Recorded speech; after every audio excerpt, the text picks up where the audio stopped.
Atlas VPN makes the internet accessible and secure for everyone and has more than 6 million users worldwide. With Atlas VPN, you can enjoy blazing speeds. You can stop ads and malware, protect unlimited devices, and also save some coins while shopping online, getting the best deals for online subscriptions, airlines, hotels, and more. You also get the best VPN deal on the market, just $1.99 per month with a 30-day money-back guarantee. So how does Atlas VPN work? A virtual private network makes all your internet traffic through an encrypted tunnel. This way it protects you from spying, public Wi-Fi dangers, and hides your IP address and your online activities.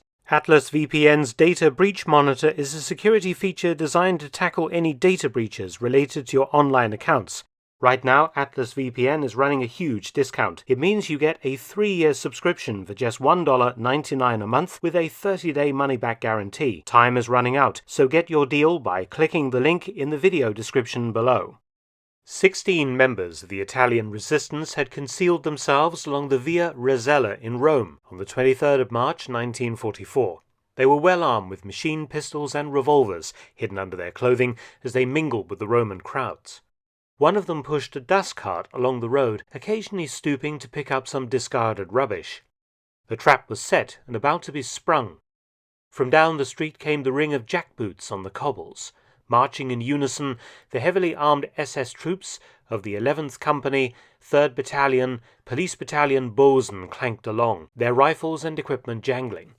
They were the arrogant overlords of Rome, the SS military police, who did the bidding of their Gestapo masters in maintaining order in the Italian capital and in hunting down the enemies of the Reich. Ironically, most of the SS troops were German-speaking Italians who had been born in the border province of Bolzano, Bozen, and had been serving in the Wehrmacht on the Eastern Front. In order to avoid another tour of duty in the East, these hardened combat veterans had volunteered to join the SS police in October 1943. As the SS troops marched on up the street towards the concealed partisans, the one disguised as a street cleaner surreptitiously lit a fuse on a bomb and disappeared into the crowd less than a minute before the column of troops passed his cart. Inside the cart was an improvised explosive device that consisted of 12 kilos of TNT that had been carefully packed into a steel case. This had been placed inside a bag that contained a further 6 kilos of TNT as well as explosive-filled iron tubing. The timing of the attack could not have been better. As the marching column drew level with the rubbish cart, there was a huge explosion, windows in the surrounding buildings imploding from the blast wave, a great gout of fire and black smoke filling the street. Human body parts littered the pavement or hung from burning trees beside the road. As the smoke began to clear, the concealed partisans opened fire with their small arms at the surviving SS men, the rattle of machine guns and revolvers echoing off the surrounding buildings. After a few minutes, the firing trailed off as the partisans quickly hid their weapons and disappeared into the confused and terrified crowds. 28 SS police lay dead on the Via Rasella, and many others had been severely injured, including 5 who had sustained what proved to be mortal wounds. 2 Italian civilians had also been killed accidentally during the confusion. Within minutes of the attack, the head of the SD, the Sicherheitsdienst, the Nazi security police, and the field police in Rome, 36-year-old SS Obersturmbannführer Herbert Kappler, had arrived on the scene to begin an investigation. The fox-faced Kappler, whose job description basically involved exporting Nazi terror into the heart of Rome, a job that included the rounding up of Jews and other enemies of the state and putting them on trains to the camps, was also responsible for suppressing the various partisan groups that operated in the city. Later on the evening of the 23rd of March, Kappler met with the military governor of Rome, Luftwaffe Major General Kurt Malzer. The German governor was outraged by this attack on the Reich's troops in the very center of Rome, and he demanded that reprisals be taken at once. Kappler had no compunction about agreeing wholeheartedly with this illegal order, and between the two of them they decided that 10 Italians would be executed for every German soldier who had been killed. General Malzer then went one further and even suggested that, as a further reprisal, a section of the city of Rome should also be burned down. Malzer's staff passed on these insane proposals to the headquarters of the German Commander-in-Chief South, who had responsibility for Italy, Luftwaffe Field Marshal Albert Kesselring, whose staff duly passed the request up the chain of command to the Oberkommando der Wehrmacht, the OKW, in Berlin. That very night, Adolf Hitler himself decided that the reprisal would go ahead within 24 hours, and the Führer order was transmitted to Kesselring. So the order to illegally murder hundreds of innocent Italians trickled down the German chain of command. Kesselring considered the order to be directly from Hitler himself, and that it must be obeyed without hesitation or question. However, Kesselring had been led to believe that the men who were going to be shot were Italian criminals who were already under sentence of death for other crimes. Kappler himself had lied and told Kesselring that he had sufficient criminals at hand, which was a case of wishful thinking.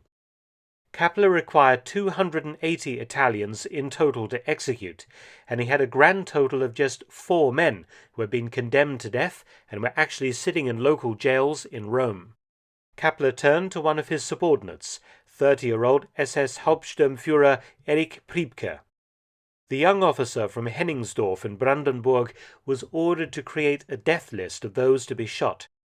In addition to the 4 condemned criminals, SD prisons contained another 17 men who were serving long sentences, and 167 who were noted by the SD as being worthy of death. The SD had also managed to round up a couple of suspected partisans from the scene of the bombing to add to the total, but it was still not enough.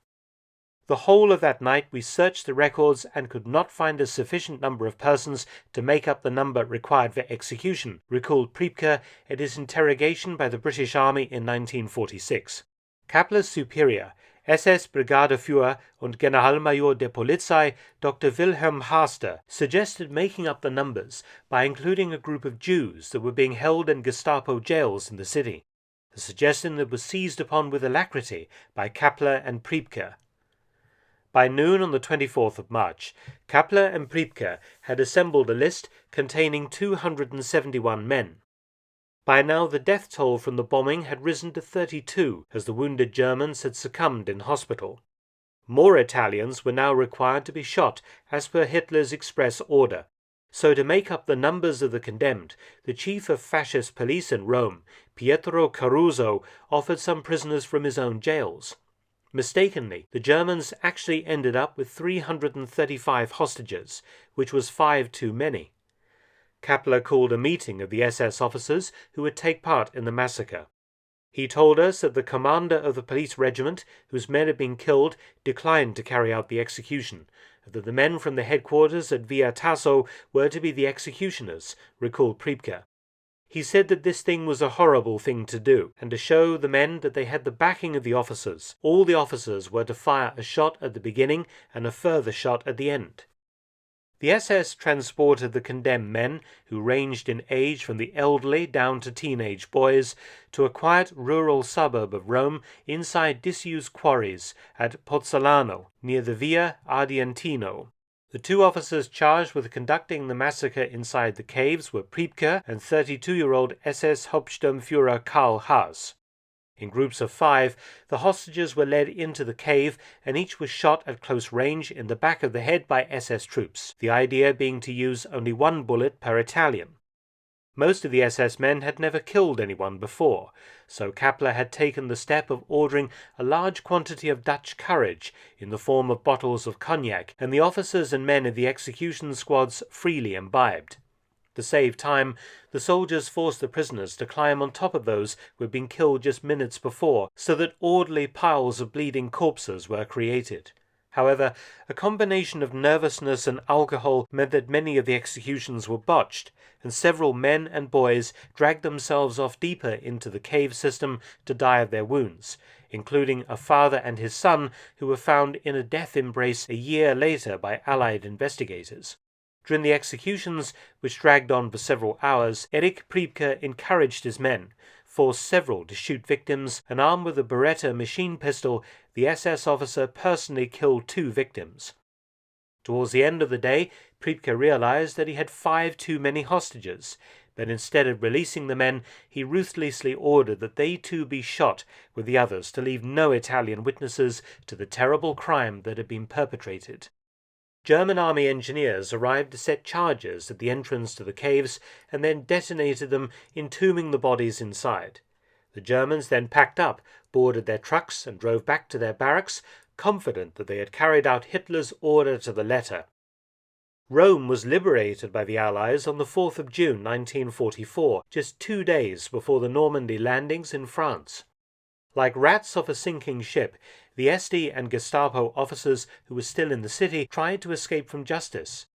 Herbert Kappler fled to Vatican City, then as now a tiny independent and neutral nation, and begged for refuge. The Vatican wisely refused Kappler's permission to enter, and he was soon captured by the Allies. In the meantime, Priebke had fled and gone to ground elsewhere in Italy. Erich Priebke was arrested by the US Army on the 13th of May 1945 whilst he was living with his wife and 2 young sons in Bolzano, close to the Austrian border. "My wife was with me, and there was a knock on the door," Priebke recalled in an interview with British writer Guy Walters in Rome in 2007. An American soldier said, "In half an hour come down with 1 suitcase and 1 blanket. They let my wife and children stay, but I was sent off in a big truck. As we went along, some Italians shouted Tedeschi at us and made throat-slitting gestures." Priebke was an inmate in several POW camps. On the 28th of August 1946, he was interrogated by the British at Camp Afrojola outside Naples about the Ardeatine Massacre, during the course of which Priebke fully admitted his role in the planning and execution of the crime, including his personal murder of 2 Italian hostages. Priebke knew that it was only going to be a matter of time before the Allies turned their attentions on him and a prosecution was made. At the time, Priebke could have expected the death penalty for his war crimes. This prospect undoubtedly led him to escape from his camp and become a fugitive from justice. He would be on the run for nearly 50 years. Tune in next time in episode 2 to see how Priebke managed to escape and get out of Europe to begin a new life in South America. Thanks for listening. Please subscribe and share, and also visit my video channel, Mark Felton Productions. You can also help to support both of my channels at PayPal and Patreon. Details in the description box below.